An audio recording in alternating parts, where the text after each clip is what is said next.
If there's one thing that Kirby has always excelled in, it's consistent quality. Even the best franchises of all time have that one installment that just didn't work. With Kirby, the games are always at least decent. Heck, the two most disliked games in the series, I'd have to say are 7 out of 10 at worst. Anyway, let's set out to find which game delivered the full course of fun gameplay, cheery visuals, and that traditionally disturbing finale.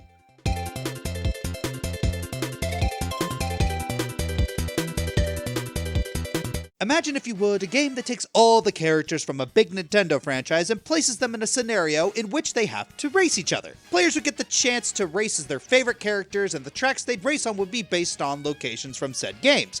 I am, of course, talking about Kirby Air Ride. Did that go the way you thought it was going to go?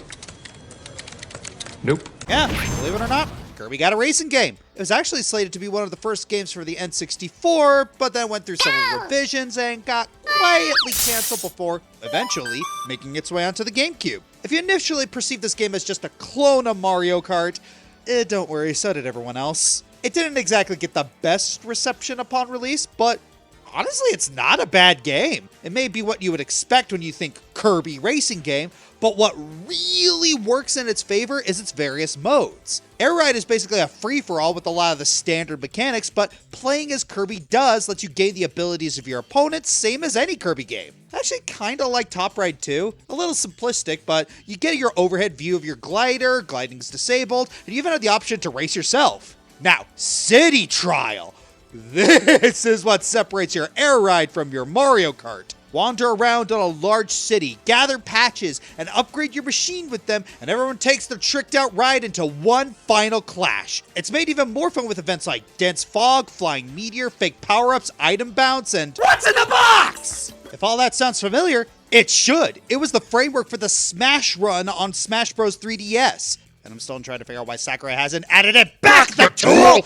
I don't actually mean that, Sakurai. You're wonderful, and I'm thankful for all you've done for us. So yeah, it started with a bit of a black sheep entry into the Kirby franchise, but if the idea of watching Kirby speed into first place on a Warp Star past DDD and Meta Knight gets you excited, I want to put down the Double Dash for a moment to give this Kirby racing game a try. Also, no blue shell to knock you out of first place. Good!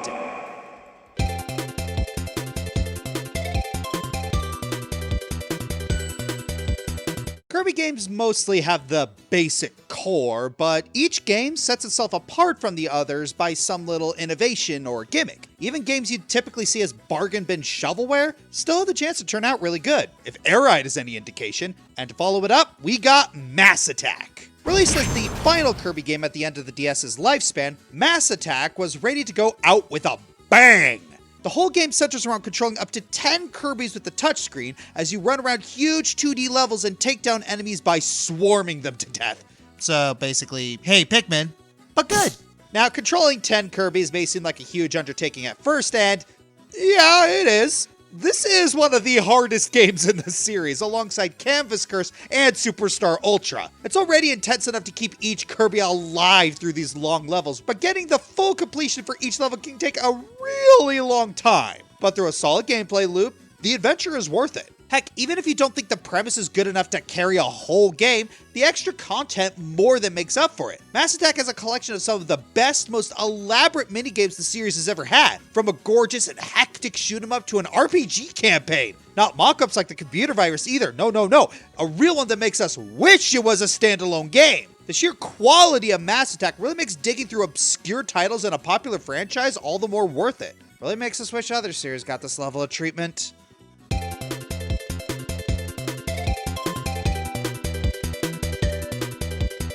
As with any long-running franchise, going back to the very first Kirby game is a weird experience. While Dreamland is a perfectly serviceable game, it lacks the most defining feature of the franchise, copy abilities. And this brings us to where Kirby really came into his own: Adventure. Right off the bat, Adventure has some of the best graphics on the NES, really pushing the available space and power to the limit. It was even able to have straight up pseudo 3D effects on the NES. It was also significantly longer than the original at about 4 times the length. Of course, all that pales in comparison to the biggest introduction it made: the copy abilities. These added an insane new level of depth and replayability. You now felt a genuine sense of excitement every time you saw new enemies. From a story perspective, Adventure introduced the iconic Meta Knight, as well as planted the seeds for DDD's character development. It was made even better with the Game Boy Advance remake, with the revamped visuals, controls, and an alternate story campaign. These two games definitely showcase the core formula of the franchise. Adventure invented it, Nightmare and Dreamland perfected it, and they both deserve respect. And from here, it would only improve.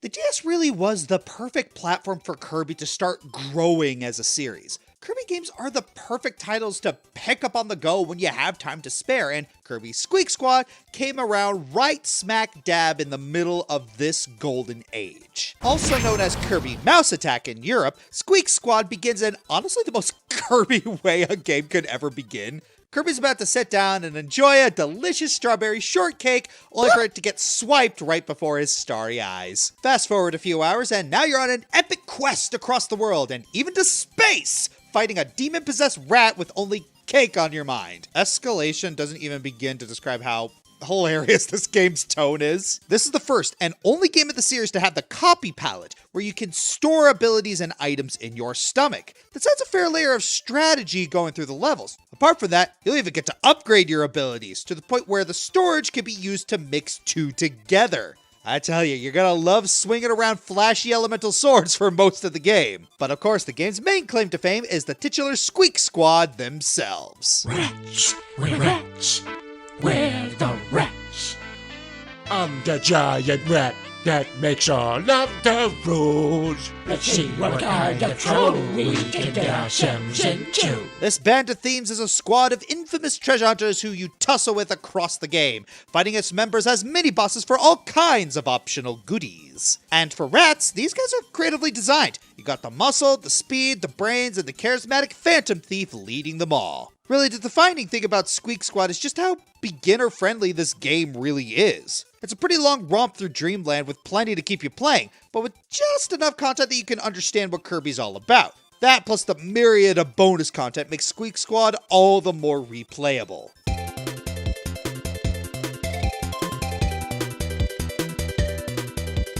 Pop quiz! What happens when you mix Kirby's gameplay with Metroid's complex level progression? That's right, you get Great Cave Offensive. Wait, hang on.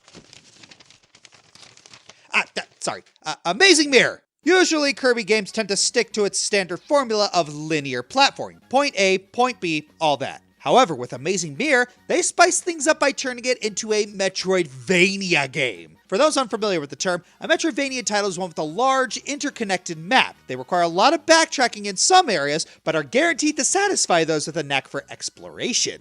So what happens in Kirby's first attempt at the genre? There's trouble in Mirrorland, and Meta Knight flies off to save it. Meanwhile, Kirby... Did I say Squeak Squad escalated things quickly? This escalated quickly! Nice to meet you. I'm Ron. So am I. The fudge?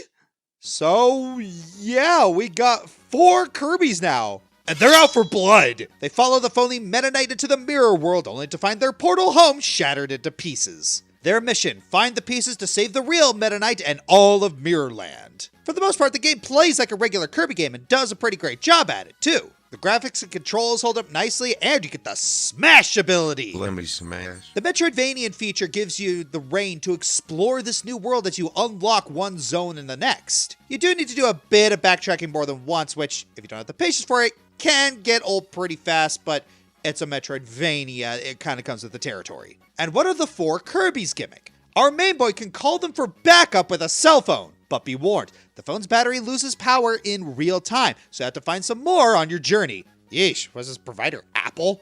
The other Kirbys don't do a whole lot on their own, but they're always available in case you need help against an enemy or a puzzle. They're also used for multiplayer mode. And like 4 Swords, I wish it was more accessible. But all in all, The Amazing Mirror felt like a genuine effort to try something new for the franchise. Was it perfect? Not really, especially if you aren't used to Metroidvanias. Was it a lot of fun? Oh, heck yeah! If Kirby could do this with the Metroidvania genre, really makes me wish they'd try it more often. Especially if you get to use the Smash ability.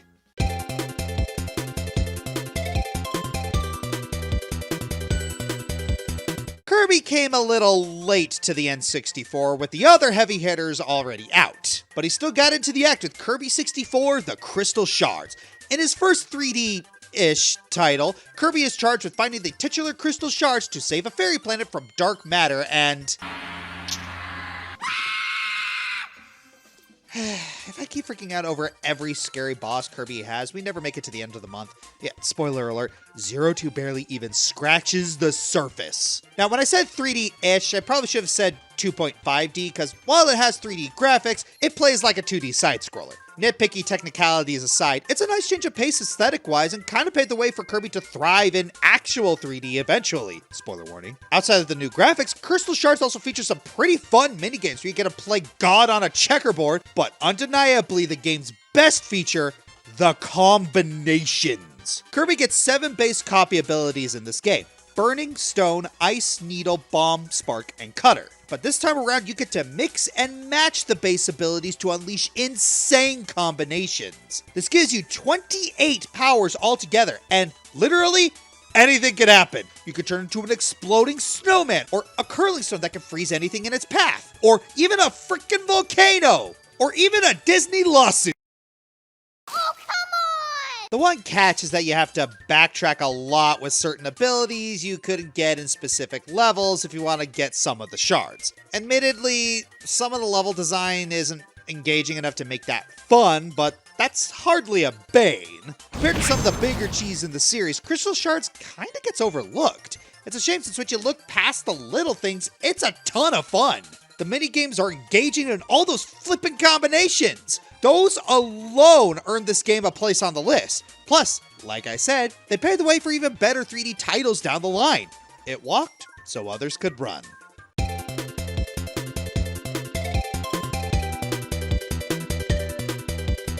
If Adventure was Kirby's Link to the Past, then Superstar is his Ocarina of Time.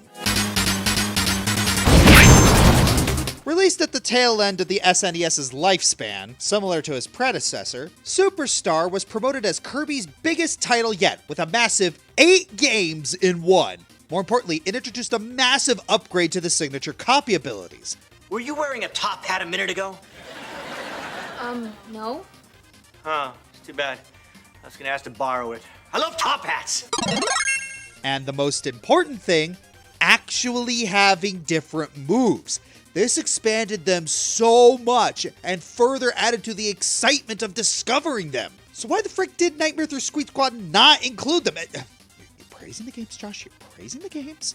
And then there were the games themselves. The Metroidvania Collectathon of the Great Cave Offensive, the Challenge of the Arena, and the planet hopping of Milky Way Wishes. And most of these were playable with a friend thanks to the new helper system. While they were admittedly short, they were still really fun and offered plenty of replay value. The remake, Superstar Ultra, was even better thanks to the engine improvements, new characters, and even more games. For the longest time, this was considered by many to be the definitive Kirby experience. It wouldn't be until years later when it was finally surpassed.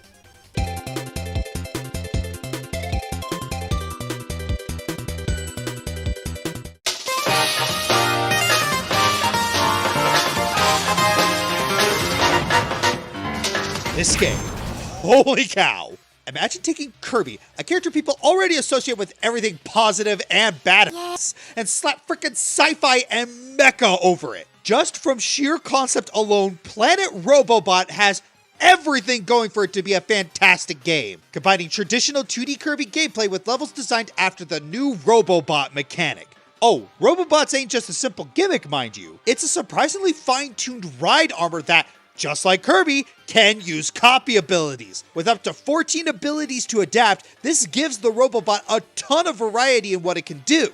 Combat, puzzle solving, and even traversing different modes of gameplay. But even outside of that, this game really pushes the 2D Kirby formula to its peak when it comes to solid level designs and really engaging boss fights. Heck, the Wispy fight in this game alone is just as good as the best fights in previous Kirby games. That is the level we're at. Of course, you also got your typical modern Kirby conventions with a surprisingly dark story surrounding Susie and Haltman, as well as minigames like Team Kirby Clash and 3D Rumble. Both of these would spawn some pretty solid spin-offs that arguably became blueprints for later mainline games. Planet Robobot didn't break any ground in terms of what Kirby games could be or anything, but it is a really solid game, brimming with great design and personality. Although I guess I do wish we got to see more of the Robobot. It's such a good mechanic that really feels like something that deserves to be in more games. Like, imagine a submarine water Robobot, or a wood chipper leaf Robobot, or a giant spider whip Robobot. Maybe not.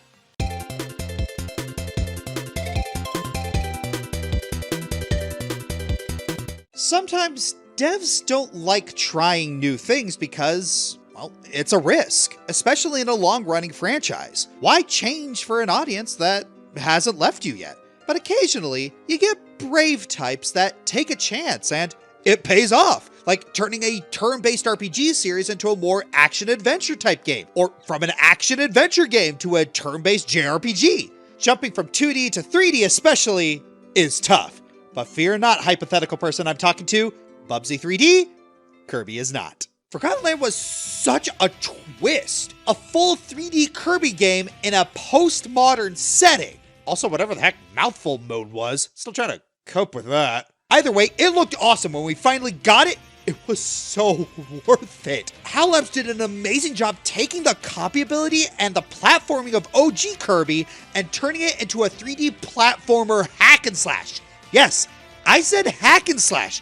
Oh, okay, you're telling me guarding and doing time dodges to slow down the game doesn't remind you of a Devil May Cry or Bayonetta?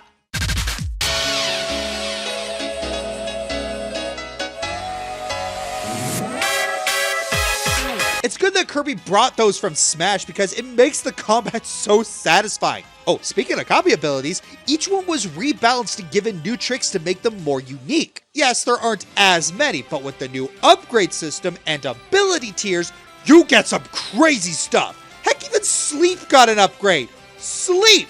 Also, Cutter is just broken. So is Sword and Hammer still, but can opener. Yes, Wombu got to me.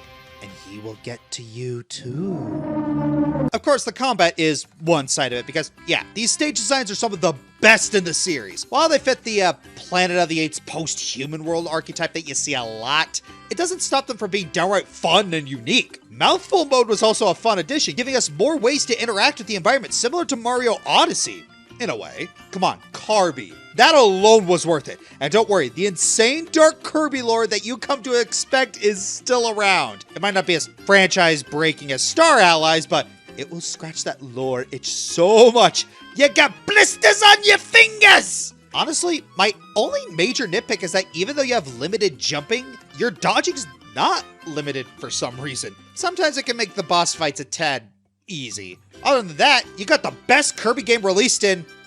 Most Kirby games are amazing, I can't say otherwise. When you do gambles like this, you expect them to either be complete garbage or an idea that shows promise but can be fleshed out more in the future. Well, like a dragon, Kirby nailed it first try, and when they do aim for a sequel, it might actually top #1. Until then, there is the undisputed king. No, the other one, before that.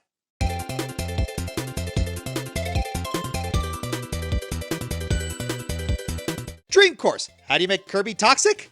Golf. Canvas Curse. Little Pink Ball's stylus adventure turned out to be surprisingly challenging. Epic Yarn. An experience as comfy as the fabric we see on screen. Triple Deluxe. The game that puts Kirby on the map as a cosmic level threat.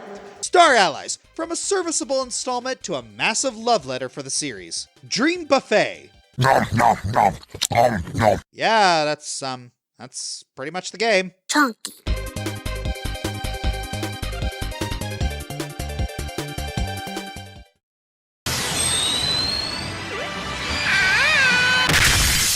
No, I'm not doing our boy dirty like that. Get the actual game. Following 64 crystal shards, we entered an 11-year gap with no traditional Kirby titles. The time was filled mostly with spin-offs or reinventions. These games weren't bad by any means. A lot of them ended up on this list, but it felt like the franchise was missing something. Something that felt like a Kirby game. There were plans for more standard Kirby games for the GameCube and even got an E3 trailer in 2005, but, well, that happened. But miraculously, 2011 saw a hopeful return to form. A return to Dreamland, if you will. Believe me, no one is more disappointed in me than I am for that one. For real though, as the name implies, Return to Dreamland features Kirby teaming up with DDD, Meta Knight, and Waddle Dee to recover the scattered pieces of a stranded alien ship. But not before we suffer the greatest tragedy in the series. Why are the good taken from us so soon? Sorry, needed a moment. Anyway, this game really lives up to the return part of its title in multiple ways. It's our Pink Blood's big comeback to home consoles, and it's a huge return to the more traditional style of play. We're back to the more complex copy abilities and are even introduced to some especially great new ones. Additionally, you're granted super versions of your abilities that allow you to deal more precise damage. However, that's not to say that the game doesn't embrace the new. It maintains the 3D aesthetics that Kirby 64 laid the groundwork for, but it feels a lot more polished with some solid level designs that still hold up to this day. But undeniably, the best new feature RTD has to offer: multiplayer.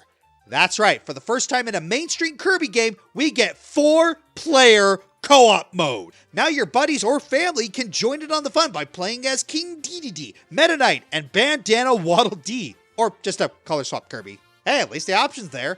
Generally, the multiplayer carries the game as high as it is. It just feels so good to have a Kirby game to play with others nearby, while still bringing in a decent challenge. Even if later Kirby games arguably handle multiplayer better, this one thing helps RTD stand the test of time. When Kirby went back to the basics, he came back in a major way. It brought back several staples, but also embraced plenty of new concepts to keep the classic experience fresh, feeling like a living amalgamation of the old and new. Not to mention how it ended up laying the blueprints for a lot of Kirby's future adventures. With plenty of content, fun multiplayer mode, and just overall enjoyment, it seems only right to give Return to Dreamland the crown as the best game in the franchise. I'm Josh Scorcher, and next time we...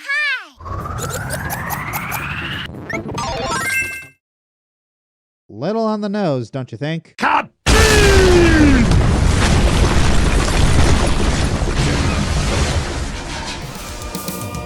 Hey everyone, this is Josh. If you like this video, please like, subscribe, leave a comment, and share the video around. Please check out my other social media like my Twitter, Twitch, and Tumblr. Check out my other channels such as Joshua Burner for reactions and other stuff, Dragon Fighter Gaming for tabletop, and Bob Equestria for cartoons. Consider checking below the video and donating to my Patreon, Streamlabs for my merchandise, or becoming a YouTube member. Thanks for watching.